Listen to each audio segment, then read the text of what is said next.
Hello everyone, कैसे हैं आप सभी। आई होप आप सब बढ़िया होंगे और डिसोल्यूशन चैप्टर आपका बढ़िया से चल रहा होगा। लास्ट लेक्चर के अंदर हम लोगों ने इस चैप्टर का आरंभ किया था और इस चैप्टर के अंदर अभी तक हम लोगों ने जर्नल एंट्रीज के माध्यम से, जर्नल एंट्रीज के तरीके से डिसोल्यूशन के रियलाइजेशन अकाउंट को कुछ समझने की कोशिश की थी। लास्ट लेक्चर के अंदर मैंने सिर्फ जर्नल एंट्री पे फोकस किया।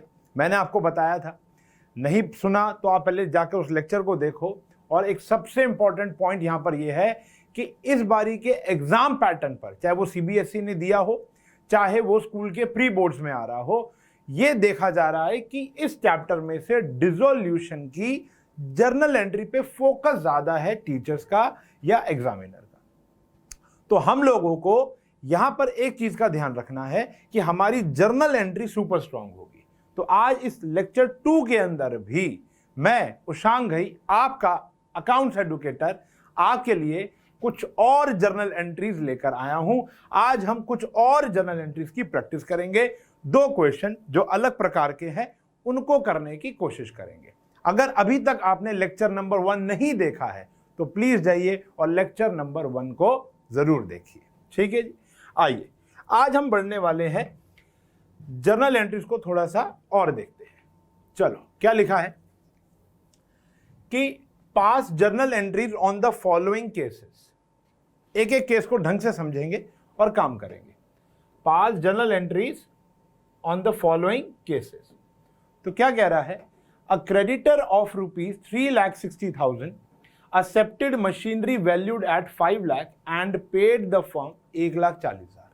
देखो, अगर ये लिखा होता, लास्ट क्लास में बताया मैंने कि अगर 3,60,000 का एक क्रेडिटर था, उसको हम 5 लाख की मशीनरी दे देते मतलब समझ रहे हो, उसको हम 5 लाख की machinery as a full settlement दे देते तो कोई भी एंट्री नहीं पास की जाती। लेकिन इस बारी हम उसको 5 लाख रुपीज का मशीनरी दे रहे हैं अगेंस्ट उसके 3,60,000 के डेट। तो हम उसको बोलेंगे भाई ये तो बहुत बड़ा फासला हो गया, तो 1,40,000 आप हमको वापस दो। तो ये 1,40,000 हमको जो वापसी मिलेंगे, हमें उसको तो रिकॉर्ड करना पड़ेगा। तो उसकी जर्नल एंट्री क्या होगी, जल्दी जल्दी बताओ। उसकी जर्नल एंट्री होगी, पैसा मिलेगा आपको तो बैंक या कैश भी लिख सकते हो, cash account debit to realisation account, to realisation account.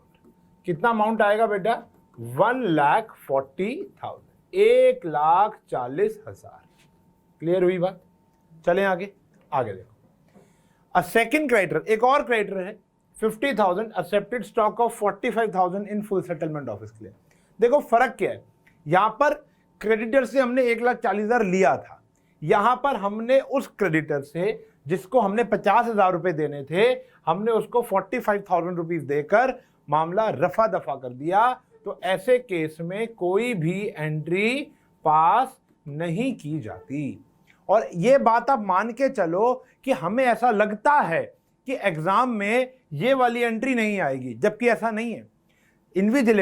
जो एग्जामिनर है, जो क्वेश्चन लिखेगा, जो क्वेश्चनर है, उसके दिमाग में ये थॉट जरूर होता है कि बच्चा ये सोच रहा है कि एग्जाम के अंदर बच्चे ये प्रेडिक्ट करते हैं कि ऐसी नो एंट्री वाली एंट्री थोड़ा ना देगा कोई टीचर। लेकिन ये वाली एंट्री सबसे ज्यादा पूछी जाती है।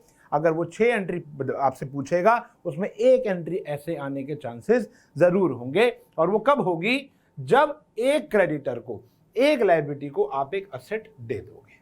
ठीक है जी, फुल सेटलमेंट में कोई पैसे का लेन देन नहीं हुआ। थर्ड क्रेडिटर अमाउंटेड टू ₹90,000 है, एक और 90,000 का एक क्रेडिटर था, एक्सेप्टेड 45,000 इन कैश। कहता है भैया मुझे तो 45,000 तो कैश में चाहिए और बाकी 43,000 in full settlement office claim में आपने क्या दे दी, उसको इन्वेस्टमेंट दे दी। तो यानी कहानी ये हुई कि एक 90,000 का क्रेडिटर था, हमने उसको बुलाया, कहते हमने कहा बेटा 45,000 तो ये पकड़। तो 45,000 जब हम उसको देंगे तो एंट्री क्या होगी, एंट्री ये होगी रियलाइजेशन। अब पैसा दे रहे हो ना आप, realisation debit to cash account या बैंक अकाउंट। कितना आ गया 45,000। क्लियर है जी। इसके बाद जो आपने इन्वेस्टमेंट दी है, इसके बाद जो आपने इन्वेस्टमेंट दी है, कितने की इन्वेस्टमेंट दी है 45 की, इन 43 मतलब जो बाकी बच गया 45,000। देखो टोटल 90 था, 90 को 45,000 तो आपने दे दिया, बचा 45,000। अब बाकी जो 45,000 बचा है उसको आपने इन्वेस्टमेंट दे दी और उसके अगेंस्ट आपने उससे कोई भी बैलेंस पैसा नहीं लिया। बात समझ में आ गई? तो उसकी कोई भी एंट्री नहीं होगी, सिर्फ ये वाली एंट्री पास की जाएगी। ओके, अच्छा जी। फिर आता है आपको डिसोल्यूशन प्रोसेस में लॉस हो गया। तो डिसोल्यूशन प्रोसेस में अगर किसी फर्म को लॉस होता है तो वो बट जाता है। किस में बटेगा बेटा? पार्टनर्स में बट जाएगा। तो क्या होगा? पार्टनर्स का नुकसान हो गया। तो यहां पर आता है बेटा पार्टनर्स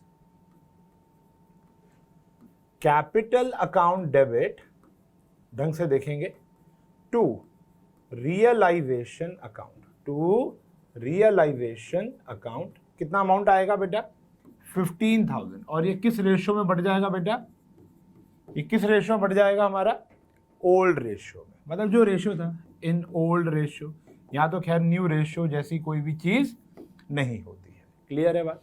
समझ में आ गया? ये क्वेश्चन बहुत सिंपल सा क्वेश्चन था। किसके ऊपर बेस्ड था? जो क्रेडिटर को हम कैसे डील कर रहे हैं। क्लियर है जी? आगे देखते हैं।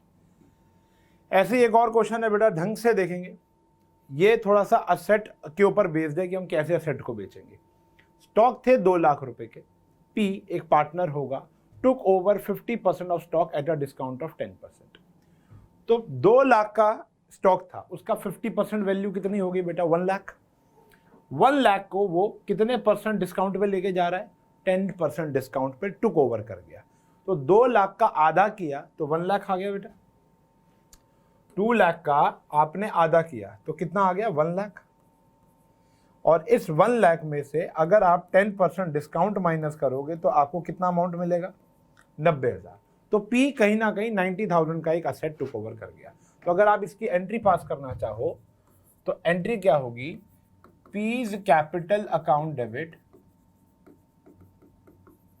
Ps capital account debit to realisation account, क्योंकि पी उसको पैसा बियर करेगा। कितना बेटा?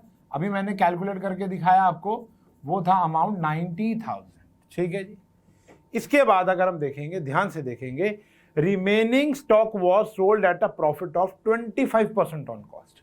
तो जो बाकी स्टॉक जो था, बाकी स्टॉक बच गया कितना बेटा? 1 लाख रुपए। उसको आपने 25% फायदे में बेचा, तो यानी 1,25,000 रुपए का आपने बेचा कैश में, कैश में। ठीक है जी। तो देखो क्या क्या एंट्री आएगी? तो यहां पर आपको मिलेगा कैश या आपको मिलेगा बैंक टू रियलाइजेशन। आप कंबाइंड एंट्री भी कर सकते थे। अलग अलग करने से इसलिए फायदा होता है क्योंकि बच्चों को समझ में आता है।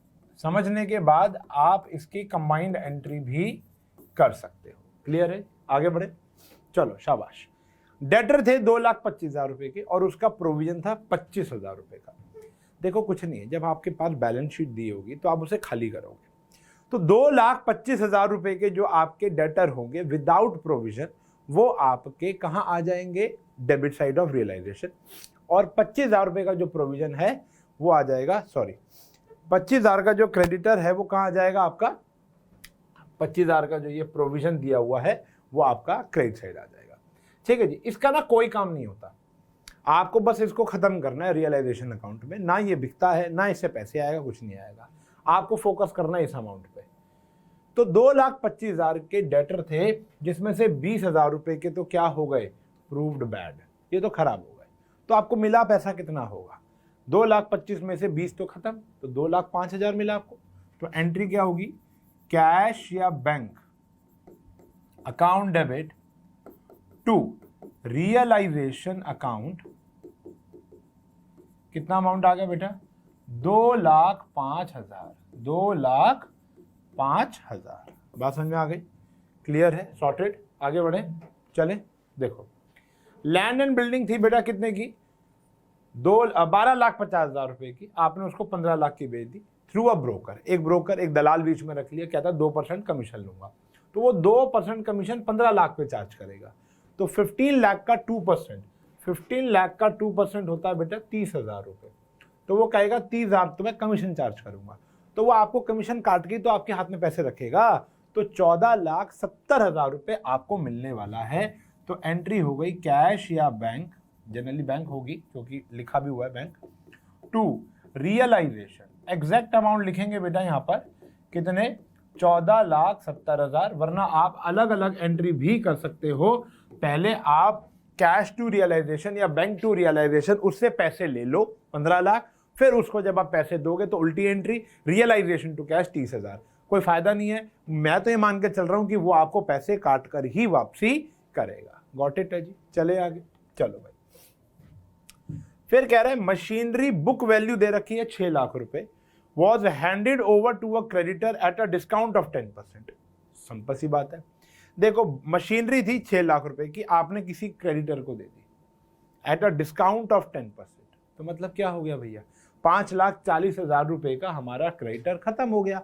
पैसा तो आपको कुछ मिला नहीं है, आपने हैंडेड ओवर कर दिया। बताया था भी मैंने आपको, कोई भी एंट्री पास नहीं की जाएगी, बताया ना। जब ही एक मशीनरी या कोई एसेट एक लायबिलिटी को दे दिया जाता है और पैसा नहीं आता या पैसा नहीं जाता तो कोई भी एंट्री नहीं होती। इन्वेस्टमेंट है जिसकी बुक वैल्यू 60,000 है, वो 125% पे रियलाइज हुई है। 125% का मतलब हो गया 60,000 इंटू में 125%, तो वो हो गया बेटा आपका 75,000। तो आपने जो इन्वेस्टमेंट बेची है वो कितने बेची है, 75,000 की। तो उसकी एंट्री क्या हो जाएगी, उसकी एंट्री हो जाएगी कैश या bank account debit to realisation account, कितना बेटा 75,000। क्लियर है जी, बात समझ में आ रही है सभी को, आगे बढ़े। चलिए बहुत ही बढ़िया, डन। तो इसको ढंग से कर लेंगे और अब हम चलते हैं। Now it's time for some full fledge questions. तो कुछ फुल फ्लेज क्वेश्चंस की बात देखते हैं कि आज हम अपने फुल फ्लेज क्वेश्चंस को कैसे क्रैक करते हैं। तो मैंने आपको फर्स्ट लेक्चर के अंदर बताया था कि there are 3 types of accounts जो कि हमको यहाँ बनाने पड़ेंगे, realisation account, partners capital account और बैंक अकाउंट। ठीक है जी। तो अभी फिलहाल जो पहला क्वेश्चन मैं लेकर आया उसमें आपको रियलाइजेशन अकाउंट बनाना सिखाऊंगा, क्योंकि आपकी एंट्रीज भी उससे रिवाइज हो जाएंगी। तो रियलाइजेशन अकाउंट बनाने के लिए ये मैं आपके सामने एक प्रश्न लेकर आया हूं जो कि काफी ही धमाकेदार प्रश्न है। ठीक है जी, तो ढंग से देखेंगे क्या कह रहा है ये प्रश्न। तो देखो हमें अप्रोच क्या रहती है, हमारी अप्रोच क्या रहेगी, आओ देखते हैं। बड़ी सिंपल अप्रोच रहेगी। मैं फिर कहूंगा journal entry super strong, TS Grewal उठा लो, आप अपने वासन उठा लो, आप कोई भी किताब उठा लो, डीके गोयल उठा लो, उसके सारी journal entry, example, illustration, question सब उठा लो और सब कर लो, क्योंकि आना लगभग, भाई मेरा अनुमान यही है, थोड़ा सा भी मुझ पर ट्रस्ट करते हो तो वो काम जरूर कर लो, भले ही इसको बाद में कर लेना, लेकिन उसको करना बड़ा जरूरी है। बात समझ में आ गई। लेकिन अगर हमें रियलाइजेशन, हमें यहाँ क्या प्रिपेयर करना, चेक करो, हमें प्रिपेयर करना है रियलाइजेशन अकाउंट। इतना सारा तामझाम दिया हुआ है। तो देखो अभी मैं क्वेश्चन, देखो हर आपने रिटायरमेंट चैप्टर देखा होगा, एडमिशन तो खैर अभी मैंने नहीं डाला क्योंकि वो भी टर्म 2 का टॉपिक नहीं है। अप्रोच क्या रहती है कि पहले पूरा क्वेश्चन पढ़ना चाहिए, यहां पर अप्रोच अलग रहती है। यहां अप्रोच ये रहेगी कि हमें पहले बैलेंस शीट को खाली करना है। ठीक है जी। अब बैलेंस शीट खाली कैसे करेंगे, आओ देखो। जितने भी, देखो बैंक अकाउंट है वो बैंक अकाउंट में जाएगा, फिलहाल अभी हमको यहाँ पे रियलाइजेशन अकाउंट बनाना है तो ये वहां पर नहीं जाएगा। अगर आप देखो तो debtor, stock, furniture, machinery as it is amount में ट्रांसफर कर दी जाएगी हमारे रियलाइजेशन अकाउंट में। तो यहां पर हम बना रहे हैं अपना रियलाइजेशन अकाउंट, और जितना भी ये सामान है ये सारा का सारा क्रॉस में, यानी डेबिट साइड आ जाएगा। Debtor, stock, furniture, machinery, to debtors, इसको बोलते हैं book value, to debtor account, to stock account, to furniture account और टू मशीनरी अकाउंट। ये चारों अकाउंट आ गए। डेटर 240, स्टॉक 130, डेटर 240, स्टॉक आ गया बेटा हमारा 130, फिर फर्नीचर आ गया 2 लाख और वो 9,30,000, 2 लाख का फर्नीचर आ गया। मशीनरी आ गई हमारी 9,30,000, क्रॉस में आ गया। और कुछ नहीं बचा। उमेश का करंट अकाउंट का बैलेंस है, ये उमेश की कैपिटल अकाउंट में जाएगा, हमें यहां पर नहीं करना क्योंकि सिर्फ रियलाइजेशन अकाउंट आपको बनाना है। इधर देखेंगे तो इधर हम क्रेडिटर डाल देंगे, क्रेडिटर आ गया 1,70,000 क्रॉस में, तो क्रेडिटर्स अकाउंट आ गया, कितना आ गया 1,70,000। फिर वर्कमैन कंपनसेशन रिजर्व आ गया, वो पार्टनर्स कैपिटल में बढ़ता है, यहां पर कुछ नहीं करना। जनरल रिजर्व पार्टनर्स कैपिटल में बढ़ेगा, यहां पर कुछ नहीं करना। रमेश का करंट अकाउंट पार्टनर्स कैपिटल में जाएगा। अब बच्चे कहते हैं ये तो करंट अकाउंट तो होता है, तो फिक्स्ड और फ्लक्चुएटिंग वो पंगा आ गया। बेटा ऐसा कुछ नहीं है, यहाँ पर प्रॉब्लम क्या है कि फर्म ही बंद हो रही है, अब एक ही अकाउंट बनेगा, वो है कैपिटल अकाउंट, तो करंट अकाउंट के बैलेंसेस भी उसी में चले जाएंगे, तो कैपिटल करंट ये सारा वहीं जाएगा। तो यानी आपने सबसे पहले तो अपनी बैलेंस शीट को खाली कर देना है। अगर हमको कैपिटल अकाउंट बनाना होता तो हम सब उधर ट्रांसफर करते, बैंक अकाउंट बनता तो ये भी उसके अंदर चला जाता। अगले क्वेश्चन में आपको भी दिखाता हूँ। अब हम करेंगे कि कैसे कैसे आपने किस किस चीज को बेचा।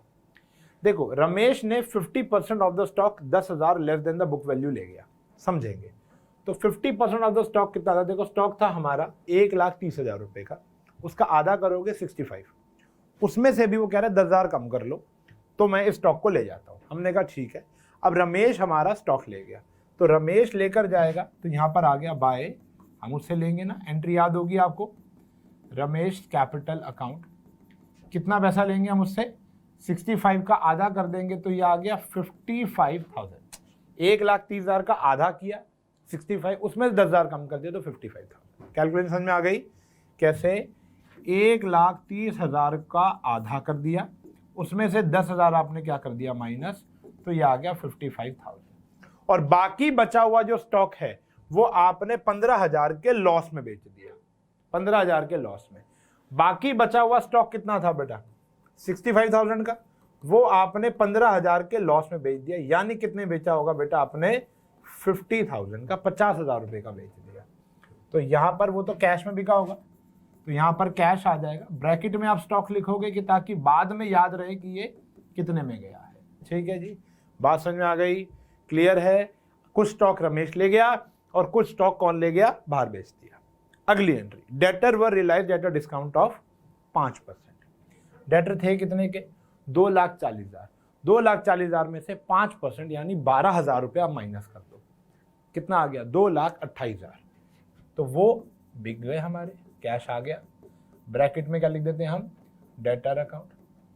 लेकिन अगर हाँ सुनो, यहाँ तो हमें सिर्फ रियलाइजेशन बनाना है, अगर हमें कैश अकाउंट वगैरह भी बनाना होता तो हम क्या करते, साथ साथ कैश अकाउंट में भी ट्रांसफर करते। तो कितना हो गया 2,40,000 में से 12,000 चला गया, तो 2,40,000 में से 12 चला गया तो 2,28,000 आ गया। इतने के हमारे डेटर रियलाइज हो गए। चलो जी, पहली एंट्री डन।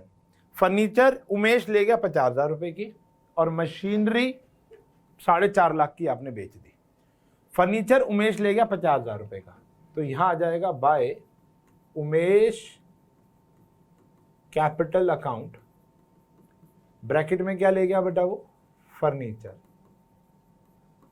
कितने का 50,000 रुपए का, और मशीनरी आपने बेच दी 4.5 लाख रुपए की, तो बाय कैश अकाउंट क्या बेच दिया आपने, मशीनरी कितने की 4.5 लाख रुपए की। चलिए जी, अगली एंट्री कहती है, ये एंट्री भी होगी ना, creditor were paid in full, creditor को पूरा पे कर दिया। अच्छा नहीं भी लिखा तो भी क्रेडिटर को आपको पे करना ही पड़ेगा, जितनी भी एक्सटर्नल लायबिलिटी है बिना पे ऑफ किए आप नहीं जा सकते। क्रेडिटर थे कितने 170, आपने क्रेडिटर को पे कर दिया, पे किया तो इधर आएगा टू कैश अकाउंट, ब्रैकेट में आ गया क्रेडिटर। एंट्रियां याद होनी चाहिए तब जाके मजा आएगा। 1,70,000। फिर कह रहे there was an unrecorded bill of repair 1,60,000, जो कि आज हमको 1,40,000 देने पड़े। हमने एक ऐसी लायबिलिटी थी जो कभी रिकॉर्ड ही नहीं की, और आज हमें उसके ऊपर 1 लाख, हम दुकान बंद कर रहे थे, सबको पता चल गया, दुकान बंद करके जा रहे हैं तो लोग पैसे लेने आ गए। उनमें से एक ये भी था जिसको हमने कितने दिए 1,40,000। तो यहां आ गया to cash account unrecorded liability, कितना आ गया बेटा 1,40,000 रुपया। ठीक है जी, डन। और तो कुछ नहीं है, सब कुछ हो गया, ये बिक गया। अगर मान लो यहाँ पे क्रेडिटर की एंट्री ना दी होती तो भी हमें क्रेडिटर को पे ऑफ करना पड़ता। अब बेटा कुछ भी नहीं करना, इतना काम आप कोई भी कर लेगा। अब आपको करना है इसका टोटल, या तो आएगा प्रॉफिट या तो आएगा लॉस, और प्रॉफिट लॉस जो भी आएगा आपने उसको ओल्ड रेशियो में बांट देना है। पार्टनर्स की जो ओल्ड रेशियो थी, कौन थे, रमेश और उमेश, और कोई ऐसा दे नहीं रखा कि रेशियो क्या है, तो इक्वली पार्टनर्स का जो लॉस है या प्रॉफिट है वो क्या हो जाएगा, बट जाएगा। क्लियर है जी? कैलकुलेशन कर लेंगे, आई होप कर लेंगे। कुछ नहीं करना, इधर के टोटल में से यहाँ का माइनस करके या तो उधर बचेगा या इधर बचेगा। क्लियर है? डन है, किया जाएगा। आगे बढ़े, चलो अब एक फुल फ्लेज क्वेश्चन देखते हैं कि एक फुल फ्लेज क्वेश्चन कैसे किया जाएगा। अब तीनों में हाथ कैसे चलेगा। क्वेश्चन देख लिया तुमने, बहुत ही आसान लेवल के होते हैं, कुछ ज़्यादा मुश्किल है ही नहीं। तो सबसे पहले तो आपने पढ़ना है अचल विचल दो पार्टनर है, ठीक है जी, और 3:5 उनका वो दे रखा है। 31 मार्च 2000 बैलेंस शीट दे रखी। तो पहले balance sheet, land, machinery, debtor, ये तीनों को खाली कर दो। तो यहाँ आ गया, ये बनाते हैं हम रियलाइजेशन अकाउंट, ठीक है जी। ये हम बनाते हैं पार्टनर्स कैपिटल अकाउंट में, इसको खाली छोड़ देते हैं, इसकी कोई ज़रूरत नहीं हम लोगों को, ठीक है जी। तो यहाँ आ गया एक अचल और एक आ गया हमारा विचल, ठीक है जी, अचल और विचल। क्लियर है? फटाफट। और एक हम बना लेते हैं अपना कैश या बैंक अकाउंट। चलो देखे भाई, आओ फटाफट देखेंगे। लैंड एंड बिल्डिंग, मशीनरी और डेटर। तो यहां आ गया लैंड एंड बिल्डिंग, ध्यान से देखना, लैंड एंड बिल्डिंग, मशीनरी और डेटर, टू डेटर। और अगर डेटर का प्रोविजन होता तो वो यहां नहीं आएगा, वो यहीं आएगा, ठीक है। कितना आ गया, 4, 3 और 222, 4, 3 और 2,22,000। चले आगे। कैश एट बैंक, हमारा कैश में 78,000 रुपये, 78,000 पड़ा हुआ था। तो यहां आ गया to balance brought down 78,000। Clear है? चल, ये खाली होगी पूरी। इधर देखेंगे, अचल विचल की कैपिटल दे रखी है 3 लाख एंड 5 लाख। तो यहां आ गया by balance brought down 3 lakh 5 lakh, ठीक है जी। इसके बाद क्रेडिटर दे रखे हैं 1,79,000 के, और एम्प्लॉयर प्रोविडेंट फंड है 21,000 रुपए का। तो बाय क्रेडिटर और बाय एम्प्लॉयर प्रोविडेंट फंड, ये कितने का था बेटा, 179, और ईपीएफ दे रखा था आपको 21,000 रुपए का। क्लियर है? पहला टास्क समझ में आ गया, पूरी की पूरी बैलेंस शीट को खाली कर देना है। खाली हो गई, चलो इसका काम खत्म, जीरो, नीचे आ जाओ। फॉर्म डिसॉल्व हुई है, लैंड एंड बिल्डिंग 4,30,000 का बिक गया। तो बाय कैश या bank account land and building 4,30,000 रुपए की थी। कितने की? 4 लाख की, लेकिन 4,30,000 की बिकी, 30 फायदा हो रहा है अभी। डेटर थे 225 के, और 1,000 रुपये were recovered for bad debt were written off last year. मतलब क्या थे, देखो बताता हूँ।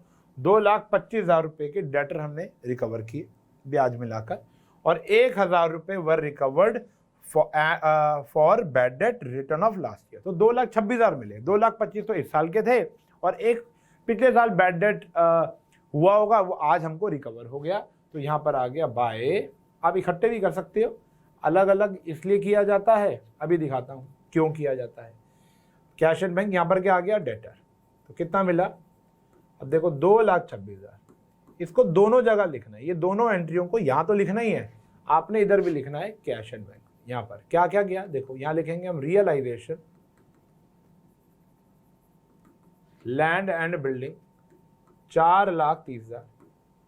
इधर आएगा उधर आएगा, गलती होगी ना, देखो गलती करा दी तुमने।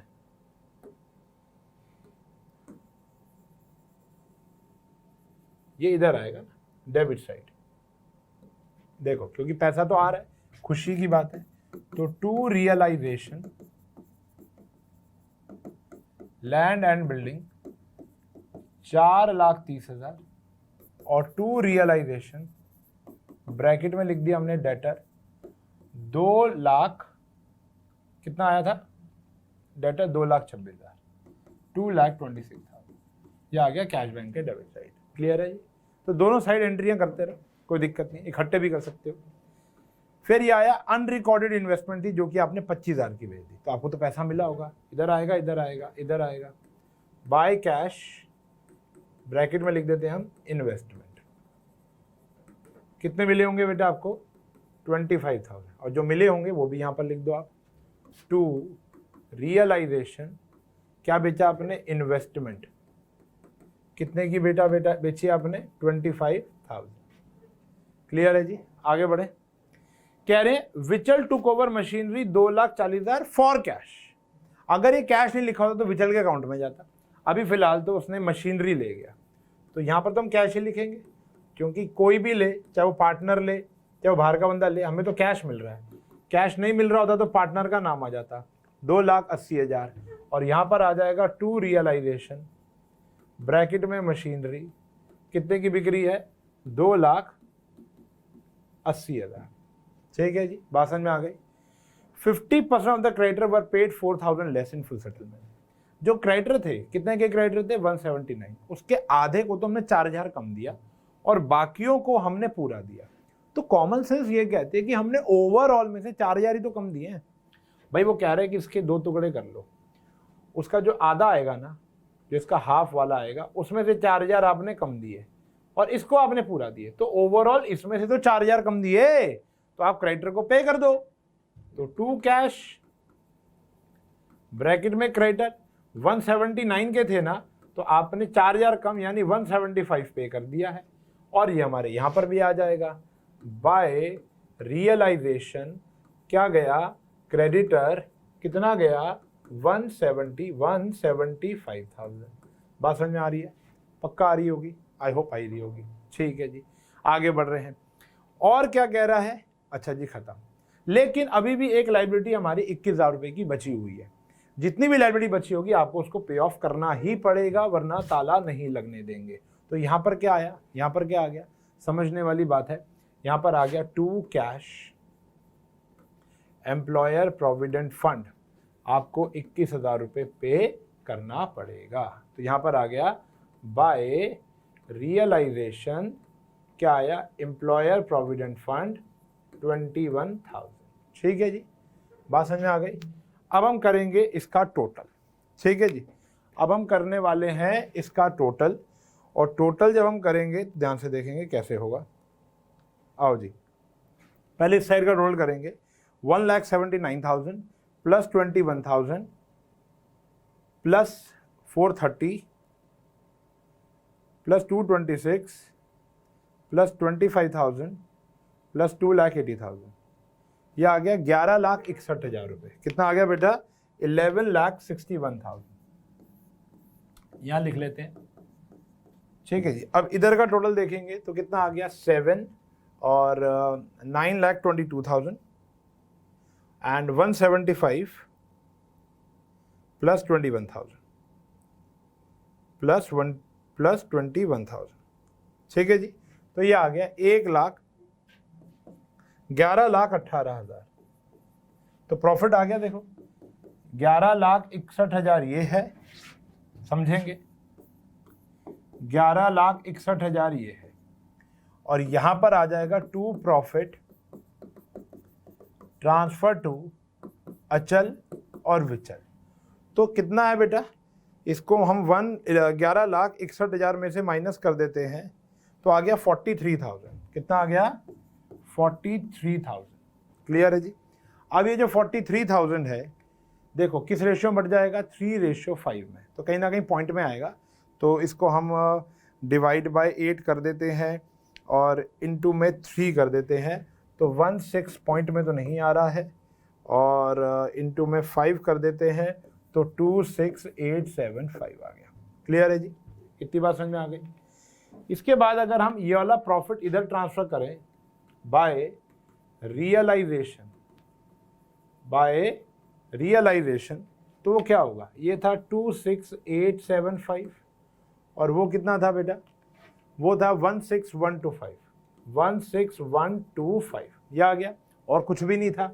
अब पार्टनर्स ने ना कुछ लिया ना कुछ दिया, अब जो पैसा बचेगा वो सब कहाँ चला जाएगा, हमारे इधर टू कैश या बैंक। यहाँ पर अब कोई बैलेंसिंग फिगर नहीं बचेगी, कैश या बैंक में चला जाएगा।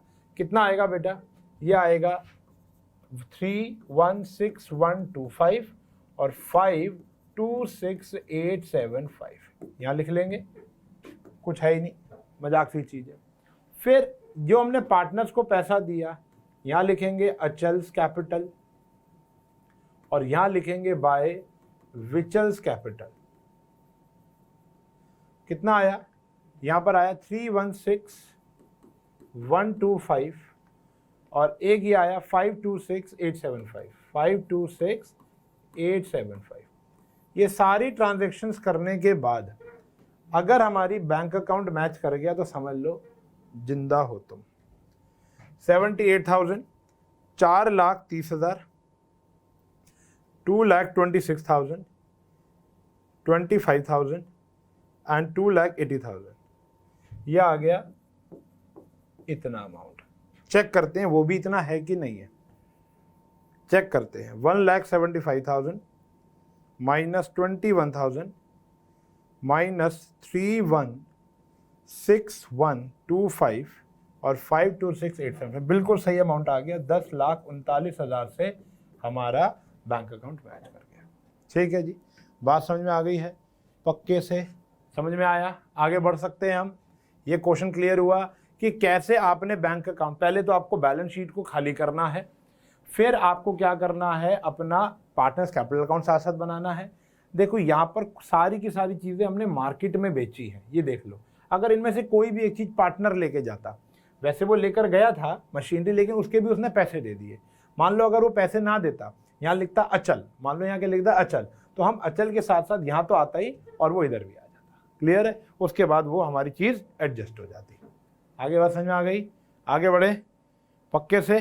चलो एक और क्वेश्चन है, इसको हम डिस्कस करते हैं आपके साथ और इसको भी ख़त्म करते हैं। क्या क्या रखा है, माइकल जैक्सन एंड जॉन। ठीक है जी, 1/2, 1/3, 1/6 रेशियो है, डिसॉल्व हो गया है, पढ़ने की कोई जरूरत नहीं है। सबसे पहले तो हमें इसको खाली करना है। तो पहले cash at bank, opening balance दे रखा है कैश एट बैंक का, तो यहाँ आ गया टू बैलेंस ब्रॉट डाउन, मात्र 3,000 रुपये इनके वहाँ पड़े हुए हैं कैश में या बैंक में। ठीक है जी, ओके डन। फिर क्या कह रहा है, stock debtor land and building, ये इधर आ गया रियलाइजेशन अकाउंट में। ये कौन सा अकाउंट बना दिया हमने, रियलाइजेशन। तो स्टॉक डेटर और लैंड एंड बिल्डिंग, कितना कितना अमाउंट है, 50 50 50 और 57, 50 50 57। ठीक है जी। फिर P&L और एडवर्टीजमेंट सस्पेंस, तो पार्टनर्स कैपिटल में बढ़ जाता है, तो 15,000 और 6,000 हम बांट देंगे, यहां बढ़ जाएगा टू P&L और टू एडवर्टीजमेंट सस्पेंस, ये बढ़ जाएगा। कितना बढ़ेगा, 15,000। देखो 15,000 का आधा 75,000 हो गया, 15,000 का 1/3 5,000 हो गया, और 15,000 का 1/6 करेंगे तो 2,500 के आसपास आ जाएगा। देखते हैं, तो पहले आ गया हमारा 7,500, यह आ गया माइकल जैक्सन और जॉन। ठीक है जी, उधर भी ऐसे आ गया। तो पहले आ गया 7,500, फिर आ गया बेटा हमारा कितना, 1/3 किया तो 5,000 आ गया, और ये आ गया हमारा 2,500।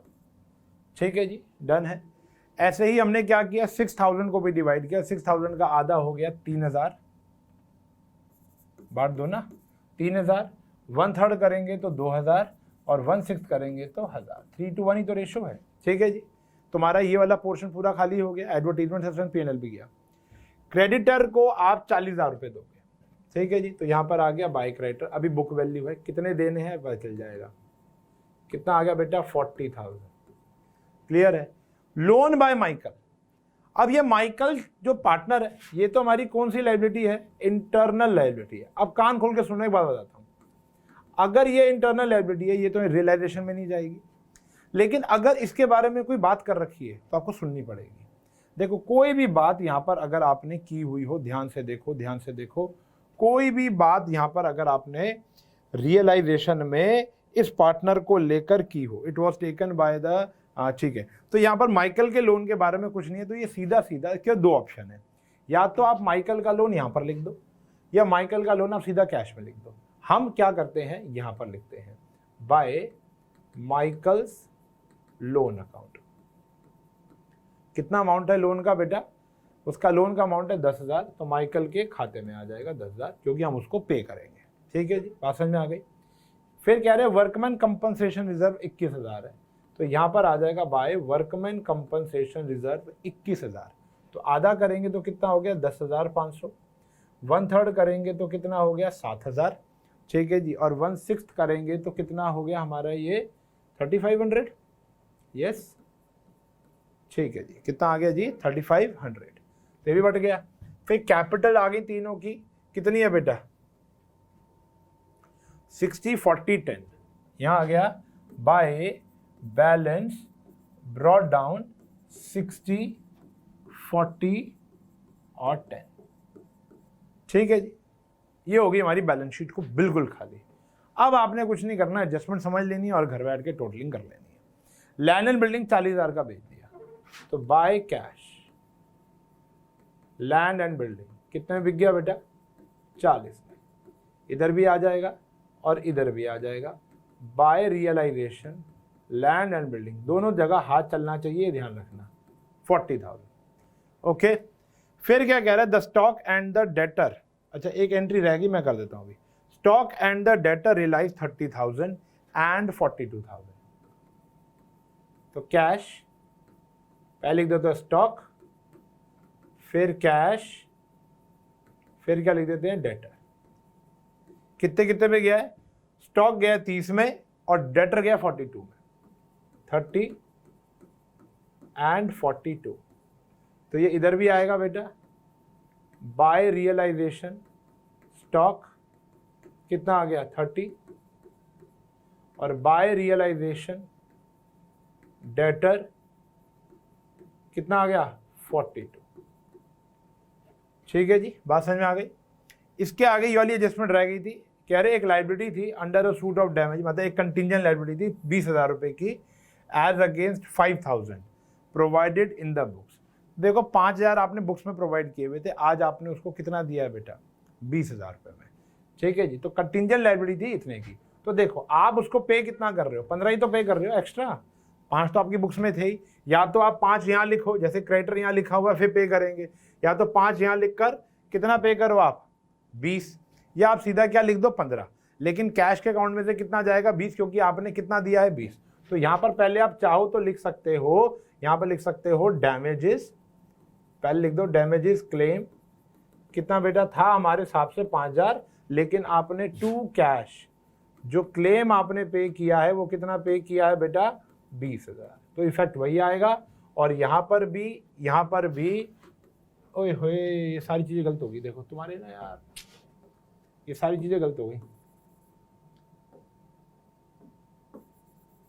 ये सब 40 30 और जो ये था ये सब यहाँ आएगा, जब बिकता है तो सारा काम यहाँ आता है ना बेटा।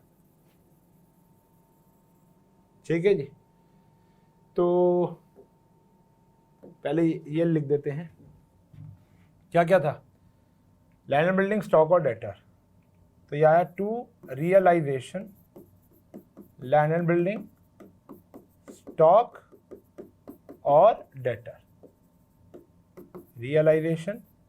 रियलाइजेशन कितना कितना अमाउंट था बेटा, ये था हमारा 40 30 42, 40 30 पैसा आएगा ना बेटा, ये गलती से वहाँ लिख दिया।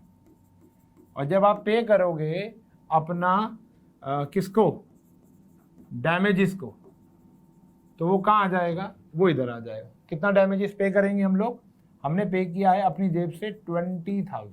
ठीक है जी, ओके, बात समझ में आ गई। क्लेम हमने देना पड़ा है बेटा 20,000 रुपये का, और हमारे पास जो हमने रिकॉर्ड करके रखा हुआ था कंटिंजेंट लायबिलिटी के अंदर वो कितना था 5,000, तो हमने 15 तो एक्स्ट्रा दिया, लेकिन जेब से तो 20 ही गया होगा ना उस समय। अभी हमने दिया नहीं था, बुक्स में रिकॉर्डेड था। कह रहे कार थी फॉर्म में जो कि कंप्लीटली डेप्रिशिएट होकर जीरो हो चुकी थी। It was taken by Michael for 20,000। अब देखो माइकल लेके जा रहा है तो यहां पर आ जाएगा माइकल, ठीक है जी। ओल्ड कार कितने में लेके जा रहा है बेटा, वो ध्यान से देखो, वो कह रहा है 20,000 की मेरे को दे दो। तो ये 20,000 रुपए की अभी उसने पैसे नहीं दिए, तो हम उसकी कैपिटल में से काटेंगे। टू रियलाइजेशन ब्रैकेट में ओल्ड कार या कार लिख सकते हो, कितना आ गया बेटा 20,000 रुपया, ठीक है जी। ही ऑल्सो एग्रीड टू पे outstanding salary of 20,000 not provided in the books. एक ऐसी सैलरी थी जो अभी तक प्रोवाइड नहीं की गई थी, वो कह रहा मैं पे कर दूंगा। तो अब वो पे करेगा तो वो आपसे मांगेगा पैसे, यहां तो आप उससे मांग रहे हो, वो आपसे मांगेगा पैसे, तो यहां लिख देंगे टू माइकल ब्रैकेट में जो आप आउटस्टैंडिंग सैलरी पे करवा रहे हो उससे आप कह रहे हो तू पे कर दे। क्या क्या रखा है 20,000 रुपए, ठीक है जी। तो इफेक्ट कुछ नहीं पड़ा, 20,000 की कार ले गया, कह रहा दे दूंगा और 20,000 के आपने आउटस्टैंडिंग एक्सपेंस पे करवा दिए। तो चल आप चाहो तो एंट्री ना भी करो। तो यहां पर आ गया टू रियलाइजेशन, आपने आउटस्टैंडिंग सैलरी पे करवा दी, इससे कितने की 20,000 रुपए की। तो इस वाली एंट्री ने इसको नलीफाई कर दिया। बात समझ में आ गई। बस अब आपने क्या करना है, टोटलिंग। अब टोटलिंग तो आप जानते ही हो कैसे करते हैं, यहाँ का प्रॉफिट लॉस आ जाएगा और फिर आपको क्या करना है, पार्टनर्स कैपिटल अकाउंट में डाल देना है, इधर कैश या बैंक बच जाएगा और वो आपने बैंक अकाउंट में डाल के उसको खत्म कर देना है, ठीक है जी। सिंपल सा क्वेश्चन है, बात क्लियर हो गई। तो मोर ओवर अगर देखा जाए तो अगर हमारी जनरल एंट्री स्ट्रॉन्ग है तो ये तो कुछ है ही नहीं, और ये अगर हमारी जनरल एंट्री मान लो स्ट्रॉन्ग नहीं भी है फिर भी एक सिंपल पैटर्न से ये क्वेश्चन सॉल्व किए जा सकते हैं। लेकिन मेन मुद्दा हमारा ये है कि हमें जनरल एंट्री को सुपर स्ट्रॉन्ग रखना है। क्लियर है जी। तो आज हमारा डिसोल्यूशन यानी पूरी की पूरी पार्टनरशिप, रिटायरमेंट, डेथ और डिसोल्यूशन, ये तीनों चैप्टर हमने बखूबी तरीके से खत्म कर दिए हैं। आपने इसकी प्रैक्टिस करनी है, बहुत सी प्रैक्टिस आपको मिल जाएगी। डाउट के लिए कमेंट सेक्शन अवेलेबल है। मिलेंगे अगली क्लास में पार्ट 3 यानी analysis of company balance sheet जो होती है हमारी, उसके एनालिसिस पार्ट के साथ हम लोग मिलेंगे अगली क्लास में। तब तक के लिए बाय बाय।